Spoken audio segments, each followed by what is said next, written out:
una capital desbordada. Uns diuen que Unamuno, d'altres que Ortega i Gasset, i potser foren tots dos els qui van afirmar, en un to despectiu, que València és una ciutat envaïda pel camp, per l'horta. No calia ser un geni de la filosofia espanyola per a fer-ne la constatació, naturalment.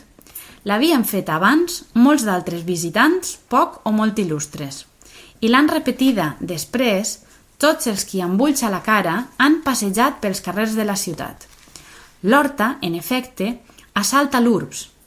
Fa un segle la cosa encara devia ésser més vistent, però avui mateix, quan València voreja els 600.000 habitants i s'anima amb una alegre pol·lulació de cafeteries, estil vagament americanoide, i de botics d'una finor que admira, i de senyoretes que parlen en castellà, i d'excelsos neons publicitaris, i d'automòbils immarcessibles, quan València es posa el discret uniforme cosmopolita que li correspon, encara s'hi respira ruralisme. D'una manera ben emblemàtica, es fa present a la porta de la Seu al migdia de cada dijous. Allà es reuneixen els llauradors del Tribunal de les Aigües, a administrar llur justícia de brusa i espardenya. A la llotja, cada matí, el camp bull en el tràmit pintoresc de la contractació de collites. I una mica per tots els racons de la ciutat, des del seu centre als afores, sempre i a qualsevol hora, hi trobareu la gent dels pobles vinguda a córrer botigues o oficines, a visitar un metge famós o a l'estrena d'algun film sensacional. No és solament l'horta que rodeja la capital. Totes les comarques limítrofes hi aboquen els homes i les dones. La ciutat es contagia de llur caràcter, de llur humor, de llurs maneres. Cal dir també que València, al segle passat, era una ciutat de menestrals i de botiguers, bàsicament vull dir, i una bona part de la seva vida econòmica descansava en el petit tràfic de compra-venda amb els pagesos de l'horta.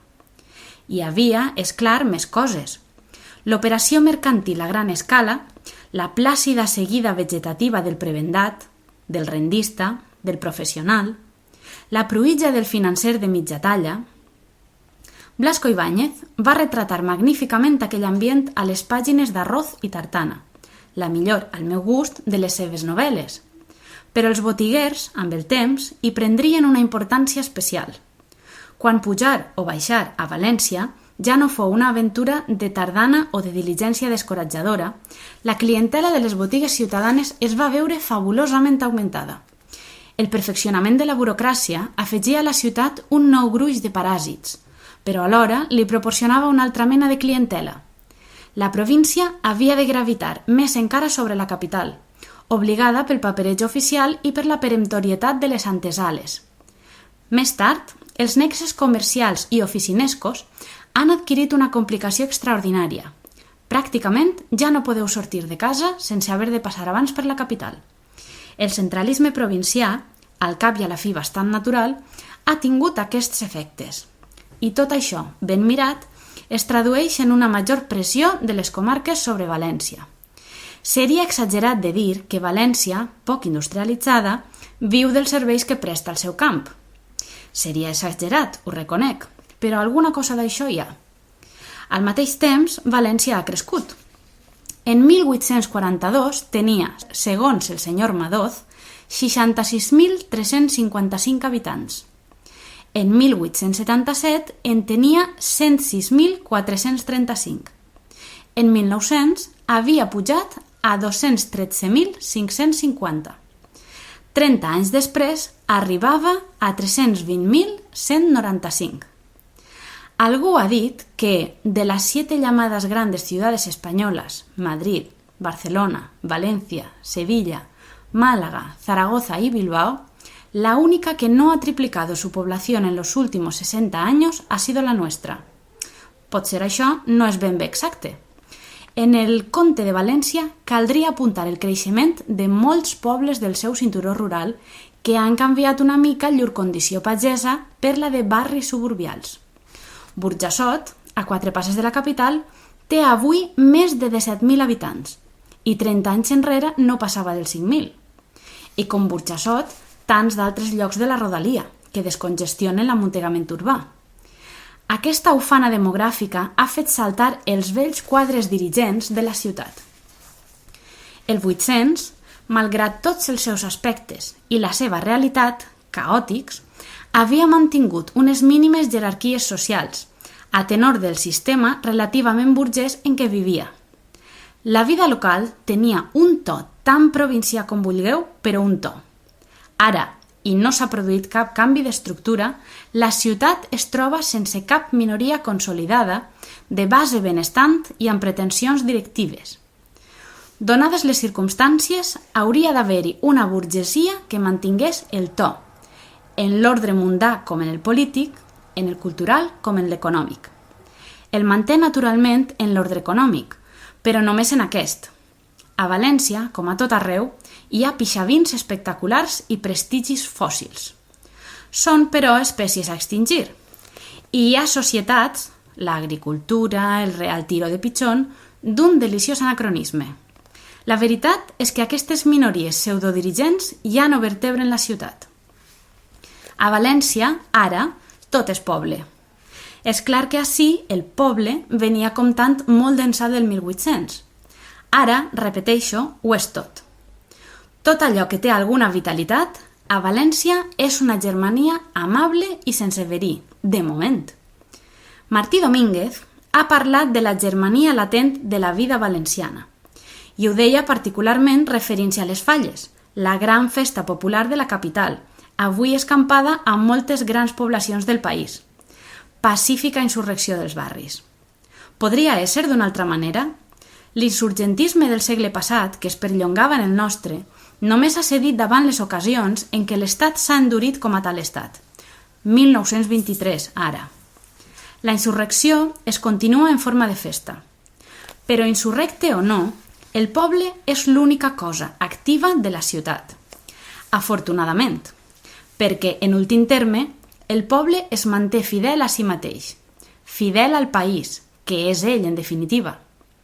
Si em fos permès de recórrer a l'anècdota per a explicar-me, encara aduiria ací algun detall saborós, sense apartar-me de la festa de les Falles accidentalment esmentada.